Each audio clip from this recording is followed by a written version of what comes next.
A poor girl used a stranger to make her ex jealous, but fell into the arms of a millionaire. Before we begin the story, leave a comment below and tell us where you're watching from. Enjoy the story. Grace Miller had always thought she'd seen the worst of heartbreak, until today. It began like any other gray Tuesday in downtown Chicago, a city where dreams froze as quickly as they formed. She'd barely had time to sip her lukewarm coffee before her entire world tilted on its axis. The moment she stepped into the boutique jewelry store on Michigan Avenue to pick up a repaired bracelet, her eyes locked onto a sight so cruel it felt scripted.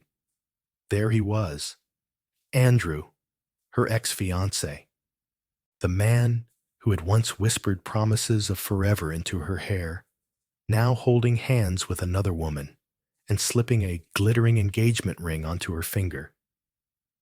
Grace's heart didn't just break, it caved in. The air left her lungs as if the universe decided she'd had enough oxygen. He hadn't just moved on, he had upgraded. The woman on his arm looked like she belonged on the cover of a bridal magazine. Flawless makeup, tailored white coat, and a laugh that rang like crystal. Grace instinctively ducked behind a display of rose-cut diamonds, but it was too late. Andrew saw her. His eyes flicked over her, registering recognition with a flash of smug surprise. And that nauseating smile appeared, the one that said, "Look at what I have now." She felt the blood drain from her face. She couldn't just stand there like a ghost from the past. She needed to reclaim a sliver of dignity, anything to make him think she wasn't crushed. That's when she saw him, standing by the front display, tall, sharply dressed, unreadable behind a pair of dark sunglasses, was a man she didn't know. But something about him felt steady, solid, like a lifeboat in her personal storm. Her mind didn't stop to think. Her feet moved.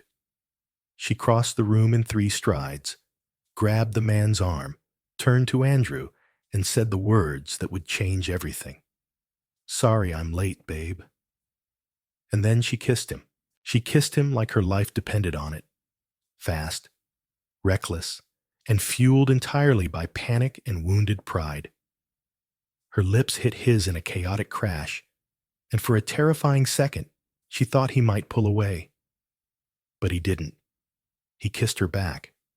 Not with confusion, not with hesitation, but with warmth, controlled, calm, as if he kissed strangers in jewelry stores all the time. The silence in the store was deafening. Andrew's fiancée blinked like she'd seen a ghost. Andrew's smile melted into something colder, something ugly. Grace finally pulled away, pulse pounding like a drum in her ears, and turned to face them. "Congratulations," she said to Andrew, her voice laced with deadly sweetness. "She's beautiful. Good luck." Then the stranger leaned in, whispering just loud enough for them to hear. "We should get going, darling. Our reservation won't wait." Grace couldn't move. She'd just committed social suicide in front of her ex, and now she had to live with it. She opened her mouth to apologize to the man whose life she just hijacked. But before she could say a word, he gently touched the small of her back and guided her toward the door. "Breathe," he said under his breath, voice smooth like velvet. Outside, the city buzzed with noise and oblivious strangers. Grace blinked in the harsh sunlight, struggling to find her footing in a world that suddenly felt too bright. "I'm so sorry," she blurted. "That was insane. I don't know what came over me. The man held up a hand. "It's fine." "It's not. I just kissed a complete stranger. Who are you anyway?" He pulled off his sunglasses slowly, like a movie reveal. "Ethan. he said simply. She frowned. Ethan? He smiled, just slightly. Reed. The name rang a bell, but it took a second for it to hit her. No, no, it couldn't be. Ethan Reed, the billionaire real estate developer, the man whose face graced business magazines, whose penthouses defined luxury. She hadn't just kissed a stranger. She had kissed one of the most powerful men in the city, and he didn't seem remotely fazed. Grace's heart thudded so loudly, she was sure people could hear it echo off the sidewalk. What? Why didn't you stop me? She asked, her voice cracking with embarrassment. Because, he said, sliding his hands casually into his coat pockets. Sometimes the unexpected makes life interesting. And with that, he turned and walked away, leaving Grace standing in the middle of the sidewalk, holding her breath, clutching a moment that would rewrite everything she thought she knew about fate. Grace didn't sleep that night. She lay on her mattress, staring at the cracks in her ceiling, the remnants of her kiss with Ethan Reed looping in her mind like a song she couldn't turn off. Her cheeks still burned with the memory of his lips, of Andrew's stunned expression, and worst of all, the realization that she had just plunged headfirst into a lie with a man who lived in a world entirely separate from hers.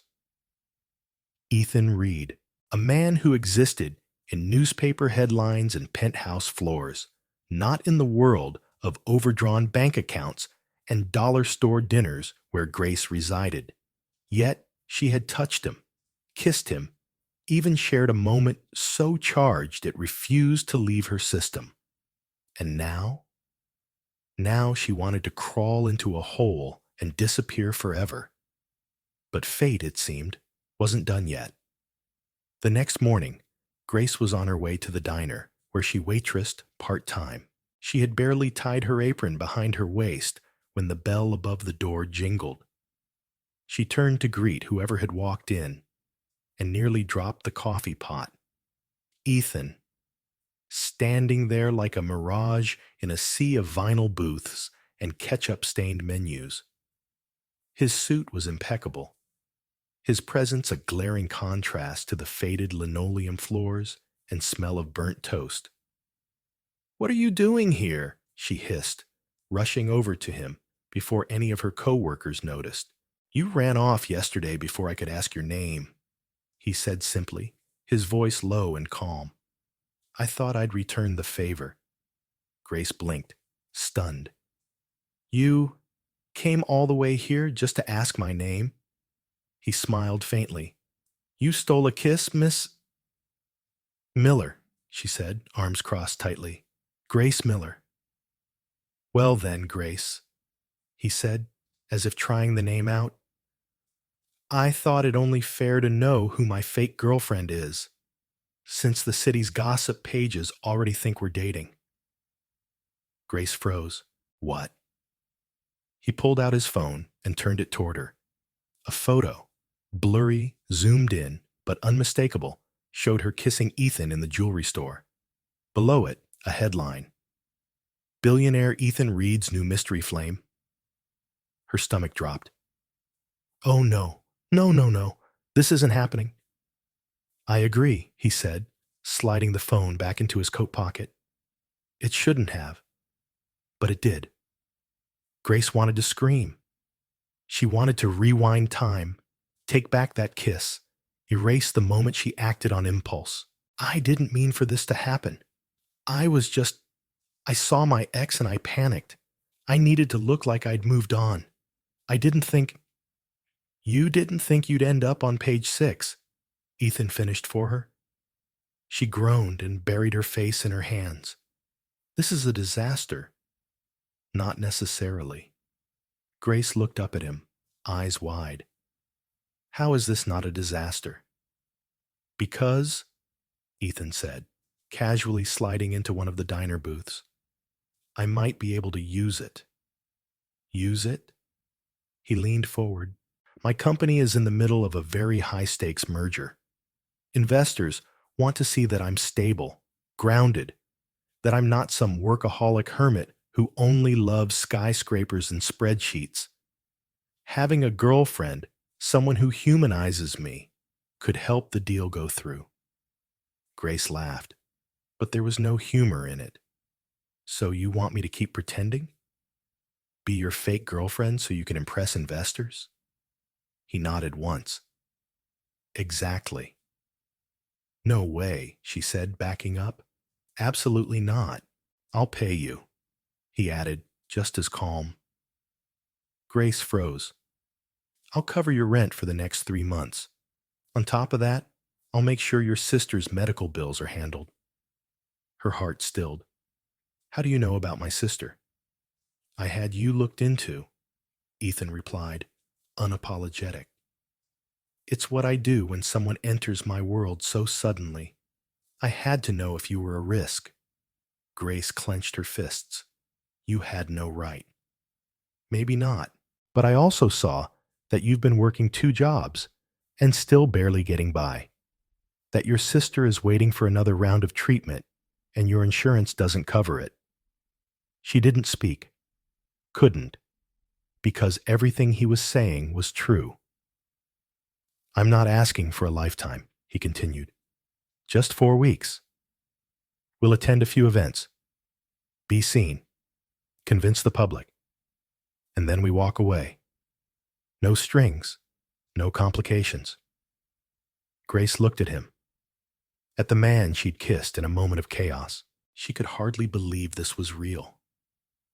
But the weight of responsibility pulled at her, dragged her down to where her real life waited. Her sister's next appointment, her overdue bills, the looming eviction notice she'd stuffed into a drawer. This wasn't just some silly ruse anymore. It was survival. And maybe, just maybe, pretending to be in love with a man like Ethan Reed would be easier than facing her real life falling apart.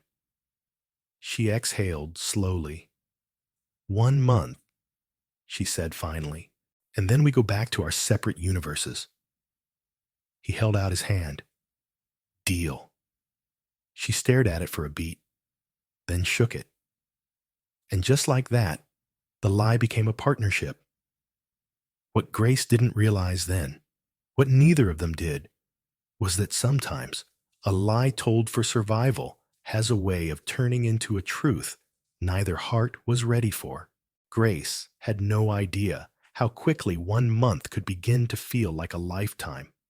Within days of shaking Ethan Reed's hand, her world shifted on its axis. The days of clocking in at the diner and spending her breaks calculating which bills she could afford to delay were quickly replaced by a calendar filled with fittings, media coaching, and carefully scheduled public appearances. Grace found herself walking through doors she never imagined she'd even knock on. Art galleries in Chelsea, private lounges in Manhattan, and a yacht party that required a security clearance just to board.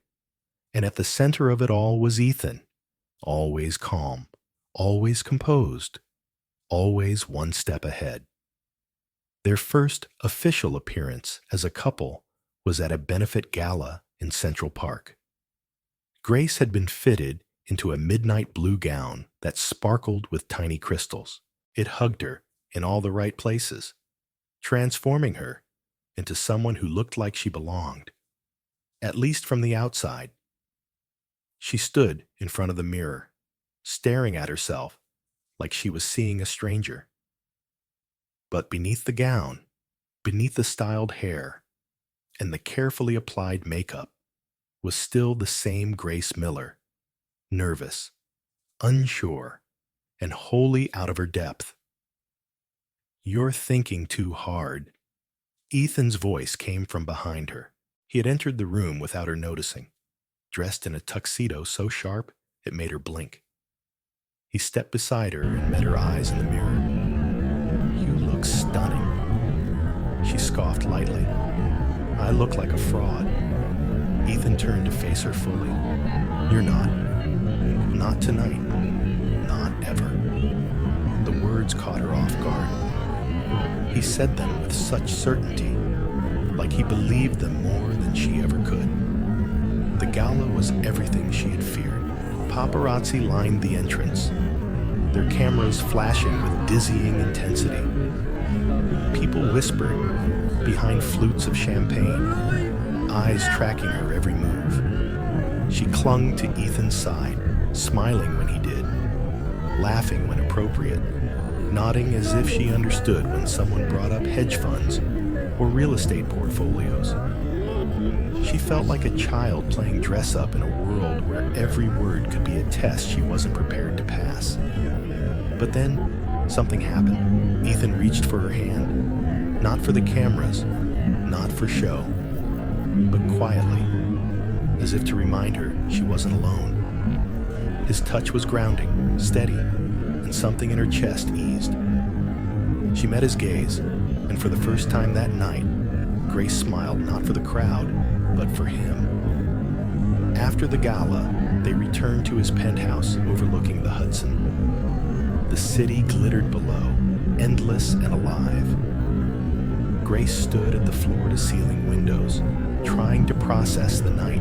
"You did well," Ethan said as he poured 2 glasses of wine. "I didn't trip. That's already a win," she replied, accepting the glass. "More than that," he said, his tone quieter now. "You handled questions, smiled through the passive-aggressive comments. I know this isn't easy." Grace sipped the wine and leaned against the glass. "It's not just hard, Ethan. It's surreal. I spent last week trying to fix a leaky pipe in my bathroom with duct tape. Now, I'm wearing a dress that probably costs more than my yearly rent." He chuckled. "You're adapting faster than you think." She turned to him, unsure if it was the wine or the fatigue, but the question slipped out before she could stop it. "Why me?" Ethan tilted his head. "You know why? The kiss, the media, the timing." "No," she said softly. "Why not walk away? You didn't need me. You could have spun the media, hired someone else, an actress, maybe. But you didn't." He didn't answer right away. Instead, he looked at her, eyes searching hers for something she couldn't name. "Because," he said finally, "you didn't flinch when you looked at me. You didn't try to impress. You didn't pretend to know who I was or care about my money. You were real." Grace felt her throat tighten. "I've spent years surrounded by people who want something from me. Investors, social climbers, opportunists.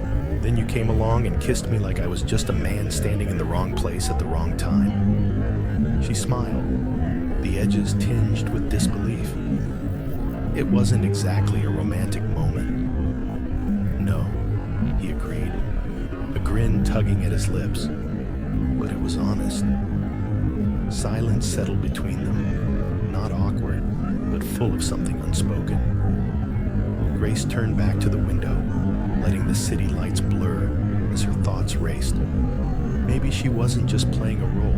Maybe she was becoming part of this strange new script. And yet, as the hours passed, and she returned to her modest apartment that night, still clutching the heels she'd kicked off in the car, one truth echoed louder than the rest. This arrangement might have started as a lie, but the lines between what was pretend and what was real were beginning to blur. And Grace wasn't sure if that scared her more than anything. Grace didn't expect to be standing outside a mansion in Greenwich, Connecticut, less than 2 weeks into their agreement. She stared up at the sprawling white estate, perfectly manicured hedges lining the long circular driveway, and wondered for the 100th time that morning if she was about to completely unravel in front of Ethan's family. He had told her on the drive over that his mother was traditional and his father was particular, which was Ethan's polite way of saying the man could read a lie from across the room and never bothered hiding his disappointment. As they approached the front entrance, Grace could already hear voices from inside. Calm, polite, cultured tones, with undercurrents of judgment she didn't need to hear to feel. Ethan squeezed her hand, a silent reminder that they were in this together. But it did little to calm the way her stomach twisted. "You ready?" he asked, his voice lower than usual. "No," Grace replied honestly. "But that's not going to stop me from walking through that door, is it?" Ethan smiled slightly. "That's the spirit." The butler opened the door before they could knock. He greeted Ethan warmly, then looked at Grace with a flicker of polite confusion that she imagined came with seeing a woman like her, still very much figuring out how to exist in designer shoes, on Ethan Reed's arm. They stepped into a grand foyer filled with light and the scent of fresh lilies. Classical music floated in from the drawing room, and Grace tried to remember the story they had rehearsed for how they met. Mutual friends, a bookshop, something charming and forgettable. She couldn't even remember what dress she was wearing, let alone a script. Ethan's mother appeared first. Elegant, tall, with silver-streaked hair swept into a chignon and pearls that probably had their own insurance policy. She looked like someone who could destroy a person with a single compliment. "Ethan," she greeted, kissing him on both cheeks. Then her eyes turned to Grace. "And this must be—" "Grace," Ethan said. "Mom, this is Grace Miller, my girlfriend." Grace extended a hand. "It's lovely to meet you, Mrs. Reed." The woman took her hand gently, though her expression didn't betray much. "Likewise, I've heard very little." Grace caught the undertone, but smiled. "Hopefully by the end of the weekend, you'll feel like you know me better." His mother blinked once, clearly unused to being met with confidence from newcomers. But to Grace's surprise, the woman nodded. "I'd like that." Lunch was served in the sunroom overlooking the garden. It was one of those picture-perfect settings. Glassware that sparkled, silver cutlery aligned with military precision, and courses that arrived like performances. Grace sat at the long table, flanked by Ethan and his younger sister, Caroline, who had arrived moments earlier with a bright smile and eyes full of mischief. "So, Grace," Caroline said, leaning closer, "tell me, how did you and Ethan meet again?" Ethan shot Grace a look that said, "Go ahead." She took a sip of her water. "A bookshop. We both reached for the last copy of a novel. I insisted he let me have it. He argued, so we made a bet over coffee." Caroline grinned. "That sounds disturbingly cute.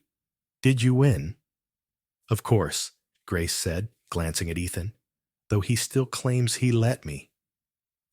"You did let her, right?" Caroline asked her brother. Ethan shrugged with a soft smile. "She needed the book more than I did." His mother watched the exchange quietly, her expression unreadable. Then his father arrived, and everything shifted. He walked in with the presence of a man used to commanding boardrooms. Ethan stood to greet him, and Grace followed suit. "Dad, this is Grace." His father shook her hand, his grip firm. "So you're the young woman who's managed to get my son to bring someone home for the first time in years." Grace smiled, though her heart pounded. "I guess I have a talent for surprises." He sat, eyes sharp as he studied her. "What do you do, Ms. Miller?" "I'm a writer," she said. "Well, a journalist, technically. I cover human interest stories for a local paper." Modest work." Grace didn't flinch. "But important." Everyone's story matters, especially the ones most people overlook. The man paused, then nodded once. Fair answer. The rest of the meal passed with a delicate balance. Ethan steering conversation toward safe topics, Caroline tossing in the occasional joke to ease the tension, and Grace doing everything she could to seem natural when everything around her felt like a test. Later, as they walked through the garden, Ethan leaned in close. You were incredible in there. I was holding my breath the entire time. Still, he said, they liked you, especially Caroline. And my mother, well, if she didn't like you, you'd know it. Grace let out a long breath. Your dad doesn't believe this is real. No, but he's always skeptical. Give it time. She looked at him, catching the way the sun lit his features, softening the edges of his usual composure. You said your family would be hard to impress. I think I just survived a trial by fire. Ethan smiled. And you passed. More than passed. Grace smiled back. But as they stood there, in that impossibly beautiful garden, with everything perfectly choreographed around them, one thought lingered. What happens if she begins to wish this wasn't just pretend? That evening, back in Ethan's penthouse in Manhattan, Grace sat curled on the edge of the velvet couch, legs tucked beneath her, still in the soft cream dress she had worn for the lunch with his family. Outside the tall windows, the city flickered to life beneath the fading dusk, but her mind was elsewhere, somewhere tangled between truth and fiction. Ethan entered the room with 2 glasses of wine. He handed her one, then sat across from her, loosening his collar. For a while, they said nothing. The silence was not awkward, but rather full of things neither of them quite knew how to say. You were right, she finally said, her voice quiet. Your dad doesn't miss a beat. Ethan chuckled under his breath. He's like a human lie detector. He runs companies with more employees than the population of some towns. Trust is everything to him. Grace took a sip of wine, letting the warmth settle in her chest. I don't know how long I can keep up this performance. Ethan looked at her, his expression softening. It doesn't have to be perfect. You just have to be believable. And you are. She smiled faintly, but didn't respond. Instead, she stood and wandered toward the window, her fingers grazing the edge of the glass. I used to look up at buildings like this and wonder what it would be like up here, she said, mostly to herself, to not worry about rent, to not wonder if I could afford groceries for the week. Ethan watched her silently. I never thought I'd be the kind of girl who pretended to belong in a world like this, she continued, turning to face him. And yet here I am. And the strange part? I'm starting to forget where the pretending stops. That admission seemed to hang in the air between them. Ethan stood, closing the distance slowly until he was just a breath away from her. You're not pretending, Grace, he said. Not anymore. Not with me. She didn't respond. Couldn't. Because if she said anything, it might shatter whatever fragile line they were tiptoeing across. Instead, she stepped back. You said your father wants more proof. Ethan nodded. He's planning a private fundraiser in 2 weeks. Everyone important will be there. Media, investors, old friends. If we show up together and make it clear we're serious, it might convince him. Grace took a breath. And what happens after that? We part ways, Ethan said simply. That was the deal. Right. The deal. The deal she had walked into thinking it was just another story to tell her friends someday. The deal that now felt like it was cracking open parts of her heart she hadn't intended to expose. "Then let's make sure we finish what we started," she said, her voice steadier than she felt. Over the next few days, they fell into a rhythm, a strangely seamless one.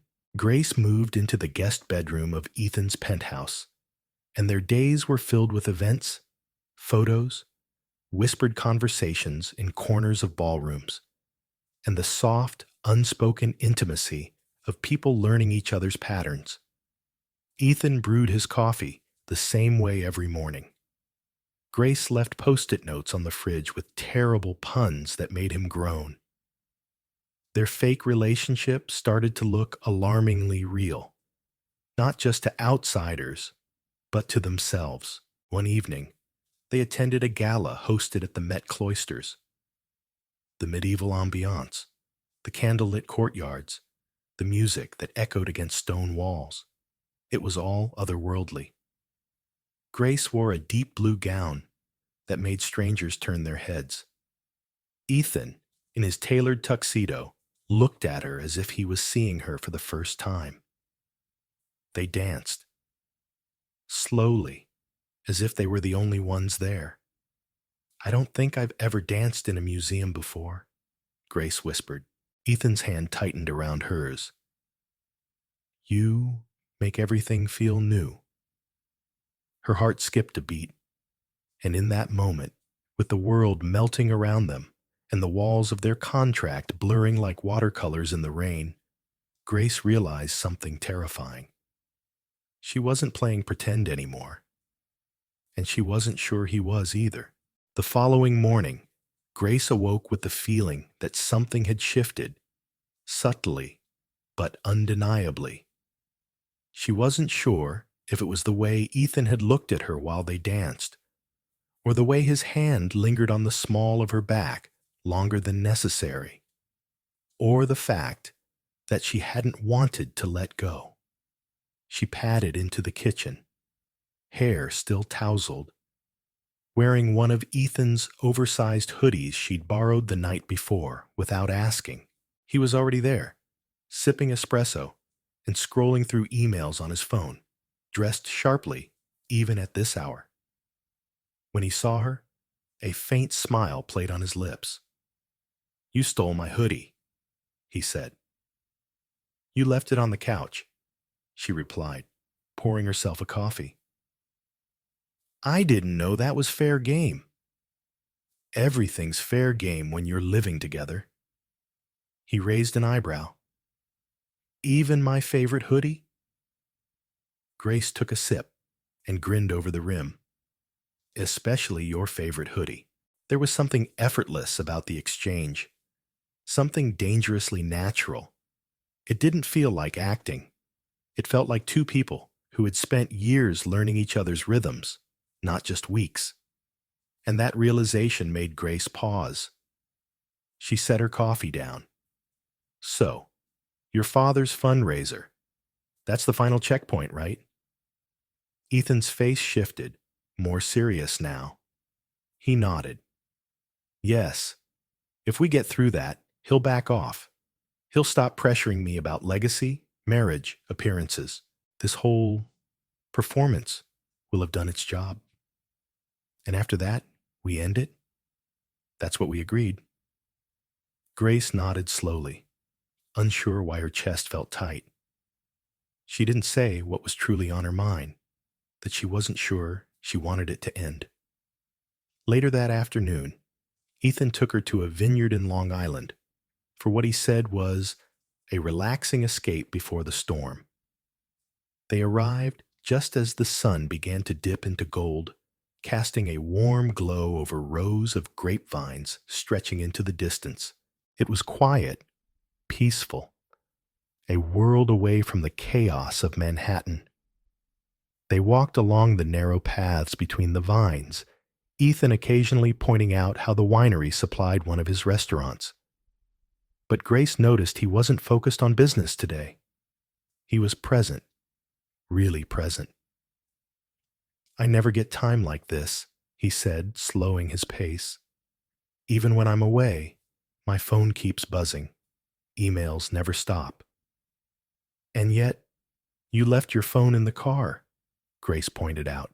I didn't want anything distracting me today. She looked at him, surprised. Why? He met her eyes. Because I wanted to know what it felt like, just to be here, with you, without the noise. Grace felt her heart stutter. They sat under a gazebo, overlooking the vineyard, sharing a bottle of white wine. The conversation turned light. Memories from their childhoods, first jobs, embarrassing stories. Grace laughed until her sides hurt when Ethan confessed to once trying to impress a girl by pretending he knew how to play piano, only to be called on stage at a holiday party. Did you actually go up there?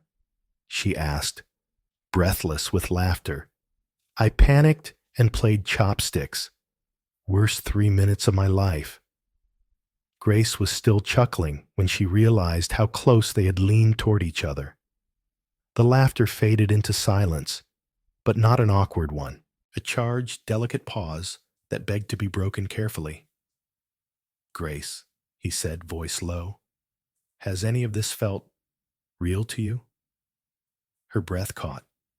She didn't know how to lie, not when he asked like that, not when his eyes looked at her, like she was the only thing grounding him. Yes, she whispered, too real.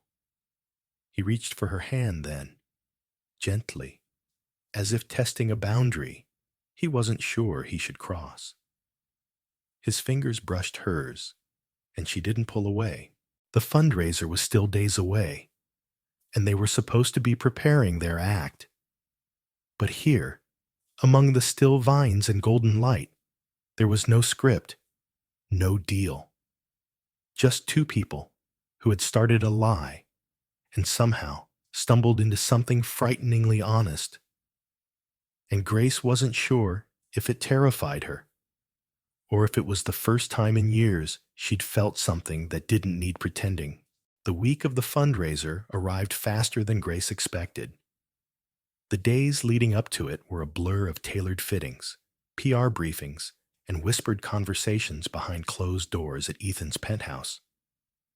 There was an energy in the air, part anticipation, part dread. And Grace wasn't sure which emotion belonged to her anymore. Ethan had become quieter since their vineyard trip, more measured in his words, like he was carefully guarding something unspoken. She didn't push, but in the quiet, her heart started filling with questions she wasn't ready to face. On the evening of the fundraiser, the entire city seemed to glow. The venue, a sprawling rooftop garden at the Metropolitan Club, was transformed into a starlit wonderland. Golden lights draped from every tree. Elegant guests in black ties sipped champagne while orchestral music floated through the air. Ethan arrived to pick her up wearing a classic black tuxedo, sharp and timeless, when Grace walked into the room. Dressed in a deep emerald gown that shimmered as she moved, Ethan's breath visibly caught. You look... He trailed off. She smiled. Like I belong in this world for a night? He stepped forward, his gaze unwavering. You look like the only real thing in a world full of masks. She didn't have time to process that before his driver opened the door and their evening began. From the moment they stepped onto the red carpet, flashbulbs erupted. Grace's smile never faltered, though her pulse thundered in her ears. Ethan held her hand, firm and steady, anchoring her like a lighthouse in a storm. Inside, they were swept into a whirl of introductions. Donors, politicians, CEOs. Every handshake was an evaluation, every compliment edged with hidden intentions. Grace kept her composure, even when Ethan's father approached. Grace, Arthur Stone said, his tone neutral but watchful. Good to see you again. You as well, Mr. Stone, she replied, keeping her voice warm and confident. He looked between them, his expression unreadable. It's not easy keeping up appearances under pressure, but you've done it well. Grace didn't know if it was a compliment or a test. As the night wore on, the line between performance and truth blurred even further. At one point, Ethan guided her onto the dance floor. They moved slowly, in sync, the world quieting around them. "Are you okay?" he murmured against her temple. "I think so," she replied. "I just keep wondering when this will all fall apart." He pulled back slightly to look at her. "Does it have to?" Before she could answer, a familiar voice sliced through the music. "Well, well, the power couple graces us with their presence." It was Clara Holloway, Ethan's ex-fiancée. Grace stiffened as the tall, poised woman stepped closer, wearing a gown that looked like it belonged on the cover of Vogue. "Clara," Ethan said evenly. Clara's eyes flicked to Grace, her smile tight. "You must be the infamous Grace. I've been hearing a lot about you." Grace nodded politely. "All good things, I hope." Clara laughed, but it didn't reach her eyes. "I just find it fascinating how quickly some people can replace what they claimed was irreplaceable." The sting wasn't subtle. Ethan's hand tightened around Grace's waist. "People grow, Clara." Clara raised an eyebrow. "So this is real then? Not another one of your strategic plays?" Grace didn't flinch. She leaned slightly into Ethan, her voice calm. "Funny, I was just thinking how genuine this feels, compared to all the scripted smiles tonight." Clara's eyes narrowed. "Charming. Enjoy it while it lasts." She turned and disappeared into the crowd. Grace exhaled. "She's delightful." Ethan chuckled under his breath. She always did enjoy making scenes. They continued dancing, and Grace realized something had shifted again. Not just in the way he held her, but in the way he looked at her. As if whatever act they'd been putting on had somehow become a truth neither of them could run from anymore. After the final speech and charity announcement, Ethan pulled her aside onto the balcony overlooking the city. The sounds of laughter and clinking glasses floated behind them, but they were alone now. "You were incredible tonight," he said. "I mean it." Grace looked at him, really looked at him. The man who once terrified her with his precision, his cold distance. Now he looked almost vulnerable. "Ethan," she said softly, "this deal was supposed to end soon." He nodded. "I know, but I don't know if I want it to." He exhaled like he'd been holding that same truth in his chest. "Neither do I."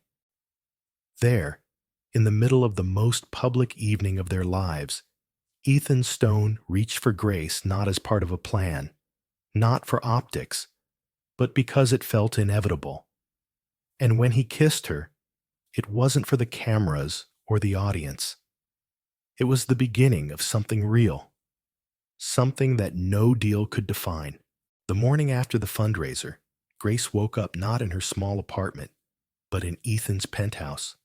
Sunlight pouring in through the expansive windows like a quiet revelation. The night before had felt like a dream, so unreal, yet so emotionally raw that it still pulsed through her veins. She sat up slowly, her eyes scanning the unfamiliar ceiling as reality caught up with her. Their kiss hadn't just been a slip. It hadn't been part of the contract or a ploy to impress the guests. It had been something more. Something that scared her more than anything she had faced since the day she walked into his life. When she entered the kitchen, Ethan was already there, coffee in hand, reading the morning paper. He glanced up when he saw her. "Morning," he said gently. "Morning," she replied, voice softer than usual. There was a pause before Ethan closed the paper and stood. "We should talk about last night." Grace nodded.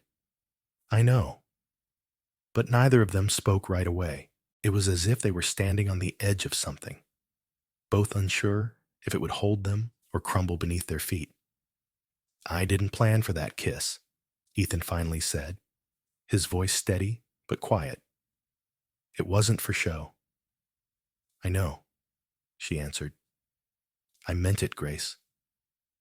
Her heart skipped. She wanted to believe it, every word. But the fear of being a footnote in his complicated life loomed large. "Ethan, we started this pretending," she said, trying to sound logical, even as her emotions swelled. "And I'm scared I won't be able to tell what's real and what's not anymore." He stepped closer. "Then let's stop pretending." She looked up at him, eyes filled with uncertainty and hope in equal measure. "I'm not saying we rush into anything," Ethan continued, "but I don't want to keep holding back just because this started as a contract. You've become more than I ever expected." Grace stared at him for a long moment. He was still the same Ethan Stone, composed, powerful, unreadable to most. But now she saw something else: vulnerability, sincerity. A man ready to risk his guarded world for something fragile and real. "Okay," she whispered, "let's stop pretending." The shift was subtle, but monumental. The days that followed were like stepping into a new rhythm, one neither of them had planned, but both slowly embraced. They didn't announce anything or make a big declaration, but there was a softness in their daily interactions now. Longer glances, easier laughter, a touch that lingered just a little more than necessary. Grace stayed in the penthouse more often, though she kept her apartment. Ethan, who once scheduled every minute of his day, began carving out time, unstructured, quiet time, just to be with her. They cooked dinner together, watched movies in their pajamas, and for the first time, Grace saw the man behind the empire, a man who could be silly, tender, attentive. Still, not everything was seamless. There were growing pains. Ethan had habits she didn't understand, and Grace's spontaneity sometimes clashed with his routine. But they began learning how to meet in the middle, gracefully, awkwardly, honestly. Then came the moment that would test them both. Grace received a call from a top-tier design firm in Chicago. They had seen her work and wanted her to come in for a creative director role, a dream she hadn't even dared to imagine after leaving her last job. She was thrilled. But as she sat with the offer letter, her excitement was overshadowed by a creeping guilt. That night, as she and Ethan watched the city lights from his balcony, she broke the news. "I got an offer," she said quietly, "in Chicago." Ethan didn't flinch, but she saw the way his jaw tensed slightly. "When would you leave?" "They want me to start in 3 weeks." He was quiet for a moment before responding. "That's incredible, Grace. You deserve it. You don't have to pretend you're okay with it." "I'm not pretending. I'm proud of you." She looked at him, heart aching. "But what about us?" He turned to her, eyes full of emotion. "I won't stand in your way. Not when you're finally being seen for your talent. But I don't want to lose what we have either." "Neither do I."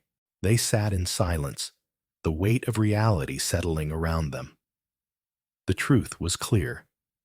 Life had thrown them together through chaos and coincidence. Now it was offering them a new challenge: distance, sacrifice, uncertainty. But even through the quiet, Grace knew something had changed. What they had wasn't just built on proximity or convenience. It was rooted in something deeper, something worth holding on to. She reached for his hand. Let's figure it out, together. And in the stillness of that moment, with the skyline behind them and the future ahead, they made a silent promise, not just to keep pretending, but to fight for something real, no matter what came next. The weeks that followed Grace's job offer in Chicago felt like a quiet countdown. Neither she nor Ethan fully acknowledged. On the surface, everything remained unchanged. Mornings with coffee, evenings with shared silence on the balcony, laughter filling the kitchen during late-night snack raids. But underneath it all was a quiet ache neither of them dared speak into existence. Grace threw herself into preparing for the possible move. She researched neighborhoods, read reviews about the firm, even started looking for short-term leases, just in case. But every night, as she sat across from Ethan at dinner, or felt his arm wrap around her as they fell asleep, she wondered if she was making the right choice. Ethan, for his part, said little about the move. He supported her in every way, helping her review contracts, introducing her to contacts in Chicago. But his eyes, those piercing gray eyes that once kept the world at arm's length, had started to reveal more than he let on. A quiet longing, a fear he didn't dare name. Then came the gala. It was Ethan's company's annual charity ball, an event that had once been purely transactional for him, a place to network, make appearances, and uphold the image. But this time, it felt different, because this time he would walk in with Grace. She wore a deep emerald gown that evening, her hair swept into soft waves, and when she appeared at the top of the stairs in the penthouse, Ethan's breath caught.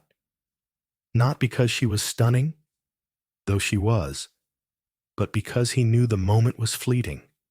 She would be gone soon, and he wasn't ready. "You look," he began, but the words failed. Grace smiled softly. "You don't look so bad yourself, Mr. Stone." They arrived at the venue, an ornate ballroom in Central Park South, bathed in golden light and filled with New York's elite. Cameras flashed as they entered, but for once, neither of them cared. They weren't playing a role anymore. As the night unfolded, Grace felt the pressure mounting. Everyone wanted to talk to Ethan. Business partners, board members. And more than once, she caught other women eyeing him with a kind of envy she hadn't felt the need to acknowledge before. But tonight it hit her. She didn't just care about Ethan. She loved him. Somewhere between the champagne toasts and polite small talk, Ethan led her to a quieter corner of the ballroom. A string quartet played in the background, and he took her hand. "Dance with me," he said.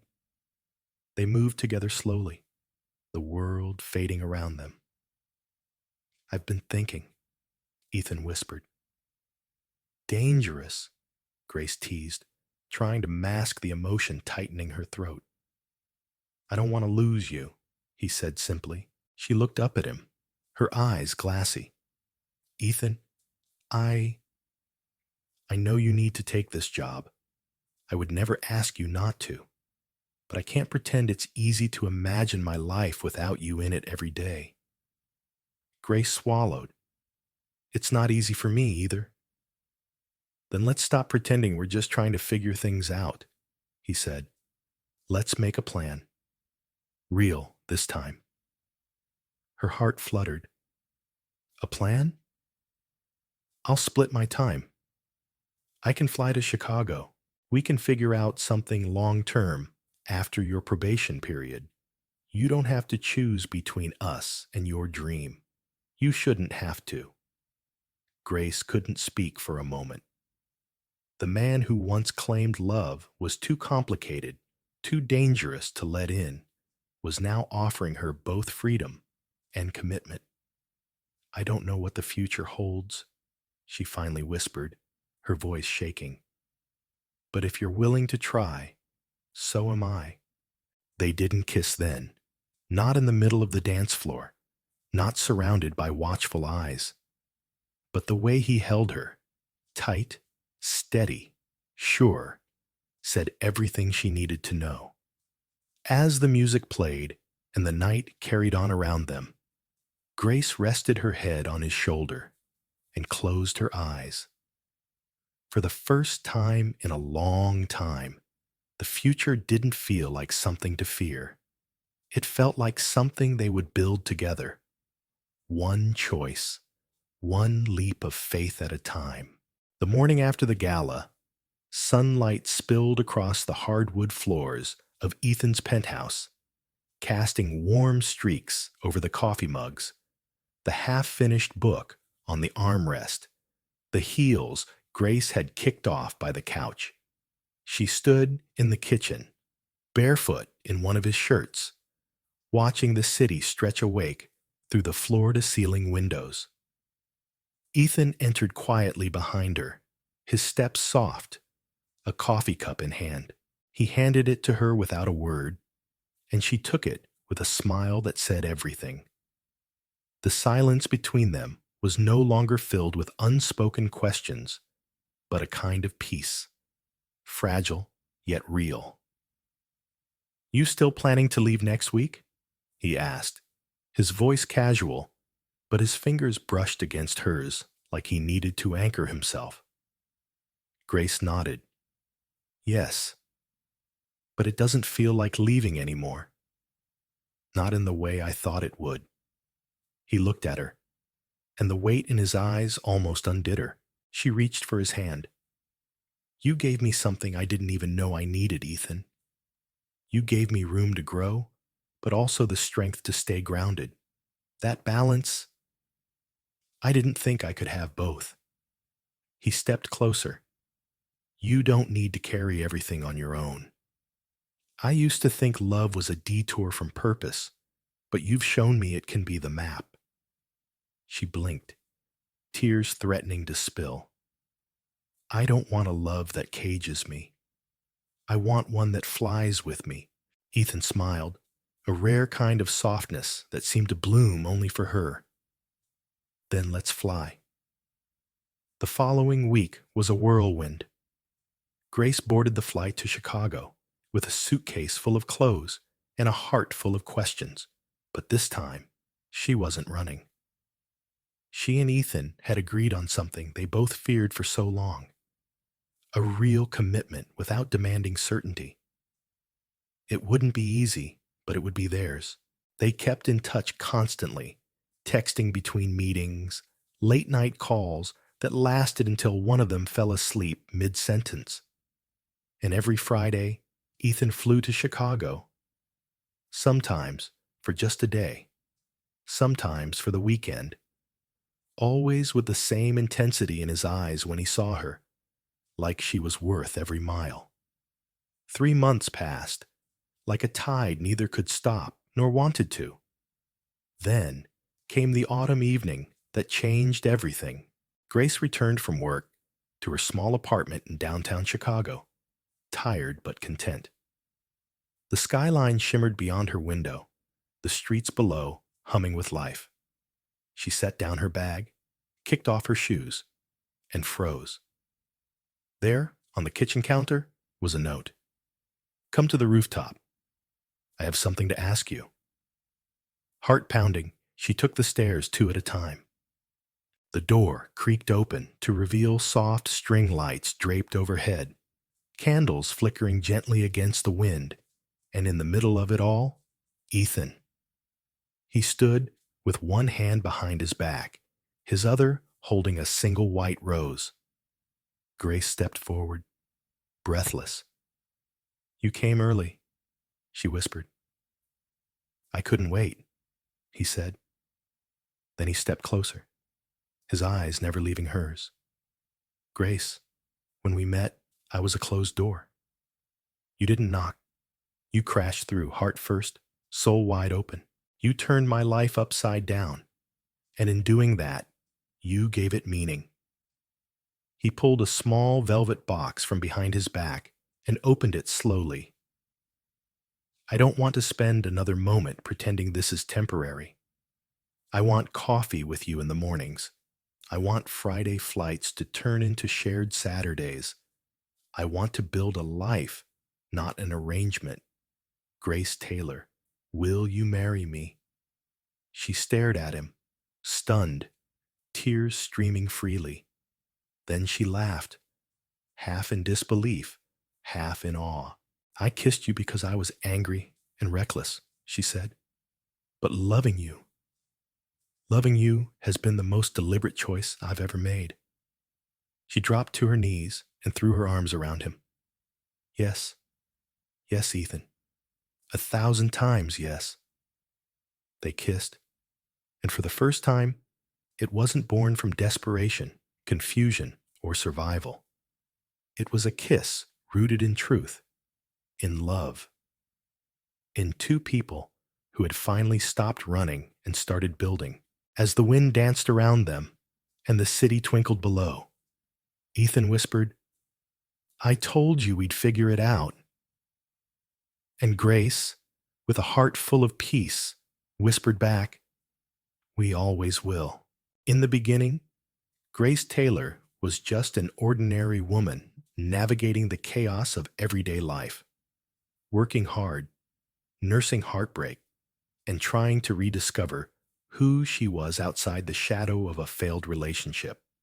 What began as a spontaneous, heat-of-the-moment decision, a reckless kiss planted on a stranger's lips despite her ex, turned into the start of a journey that would transform her life in the most unimaginable way. That stranger, Ethan Ward, wasn't just a man caught in the middle of her impulsive act. He was a billionaire, a man with influence, power, and secrets of his own. But more importantly, he was someone just as emotionally guarded as she was, someone who had also forgotten what it meant to open his heart. Their connection was accidental, built on a lie, but it quickly became something else. Through a carefully orchestrated agreement to pretend to be a couple for Ethan's business and family obligations, both Grace and Ethan found themselves playing roles that felt more real than either expected. In the glimmering halls of elite galas, over late-night conversations in a penthouse apartment, and in stolen glances that lasted longer than they should have, something deeper unfolded between them. Something honest, raw, and unshakable. Grace, who had always prided herself on independence, found herself in a world that challenged every part of her identity. She went from wearing clearance rack blouses and budgeting groceries to donning couture gowns and giving interviews to magazines she'd only ever read in waiting rooms. But through it all, she stayed true to herself. Quick-witted, compassionate, grounded. And Ethan, the man who once measured value in strategy and control, began to see that love wasn't a detour. It was the very map that could guide him to a richer, more meaningful life. Their journey was never smooth. There were misunderstandings, moments of jealousy, and the ever-present fear that everything was still just a performance. But as time passed, the act began to dissolve. What remained was real, living together, facing public scrutiny, navigating feelings they couldn't name. Each step brought them closer to something authentic. Grace taught Ethan how to laugh without an agenda, and Ethan showed Grace that vulnerability wasn't weakness, but the start of real strength. In the end, it was never about the money, the headlines, or the spotlight. It was about two people learning to trust again, about risking pain to find joy, about choosing love, not because it was easy, but because it was worth it. The proposal wasn't part of the plan. Neither was falling in love. But sometimes, life's most beautiful moments are the ones that catch us completely off guard. Ethan's rooftop proposal, under a sky full of city lights, was the culmination of a journey that began with confusion and anger, but blossomed into clarity and devotion. Grace said yes, not just to Ethan, but to a life neither of them dared to imagine. The story of Grace and Ethan isn't just a modern fairy tale. It's a mirror to many of our own struggles. We've all been hurt. We've all made impulsive decisions. We've all wondered if love is still possible after the scars. This story reminds us that it is. That even when beginnings are messy, the ending can still be beautiful. So what's the lesson in all of this? The deepest connections often come from the most unexpected moments. We don't always need a perfect plan to find something meaningful. Sometimes it's the unplanned, the impulsive, the chaotic moments that lead us to our greatest transformations. Grace didn't plan on kissing a stranger. Ethan didn't plan on falling in love. But because they both leaned into the uncertainty, because they stayed open to possibility, they found something extraordinary. In life, we're constantly presented with chances to protect ourselves or to open up. Most of us choose safety. We avoid risk. We tell ourselves, love isn't worth the pain. But Grace and Ethan's story proves that when you're willing to show up as you are, with all your imperfections, love will meet you there. So here's how we can bring this into our own lives. Don't be afraid to take emotional risks. Speak your truth. Even if it feels uncomfortable, let go of the idea that love has to look a certain way or arrive on your timeline. Be open, be brave, and most importantly, be yourself. The right person won't need you to be perfect. They'll love you for being real. If this story moved you, made you smile, or reminded you of the beauty in unexpected love, then please subscribe to our channel. Your support helps us create more emotional, inspiring content just like this. Tap that bell icon so you don't miss the next story, and leave a comment below, letting us know what part touched your heart the most. There are more stories waiting. More reminders that love, in all its messy glory, is still out there. Let's keep believing in it together.